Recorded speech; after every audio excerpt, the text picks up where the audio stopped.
বৈষম্য বিরোধী ছাত্র জনতার আন্দোলনে গুলি করা তৌহিদুল ইসলাম ফরিদকে গ্রেফতার করেছে পুলিশ। নগরের চাঁদগাঁও থানাধীন বহদ্দারহাট এলাকায় ৫,০০০ টাকার চুক্তিতে বৈষম্য বিরোধী ছাত্র জনতার আন্দোলনে গুলি চালিয়েছিলেন তৌহিদুল ইসলাম ফরিদ।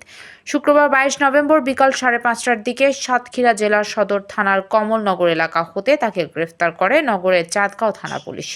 পুলিশ বলছে, ছাত্র জনতার উপর একাই ২৮টি গুলি ছোড়েন তৌহিদুল। স্থানীয় সূত্র বিভিন্ন গণমাধ্যম বলছে, তৌহিদুল চাঁদগাঁও ওয়ার্ডের সাবেক কাউন্সিলর এসরারুল হকের অনুসারী হিসেবে পরিচিত। তৌহিদুল ইসলামের বিরুদ্ধে ৫টি হত্যাসহ অস্ত্রবাজি, চাঁদাবাজি, মাদক ও ছিনতাইয়ের ১২টি মামলা রয়েছে। তিনি নগরের চাঁদগাঁও থানাধীন শমশের পাড়ার বড়পুকুরপাড় এলাকার মনু সওদাগর বাড়ির মোহাম্মদ সেকেন্দারের ছেলে।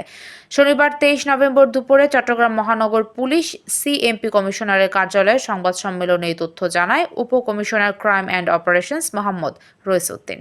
পুলিশ কর্মকর্তা মোহাম্মদ রইসউদ্দিন বলেন, গোপন তথ্যের ভিত্তিতে এবং তথ্য প্রযুক্তির সহায়তায় সাতক্ষীরার কামালনগর এলাকা থেকে শুক্রবার বিকেলে বৈষম্য বিরোধী ছাত্র জনতার আন্দোলনে গুলি চালানো তৌহিদুল ইসলামকে গ্রেফতার করা হয়েছে।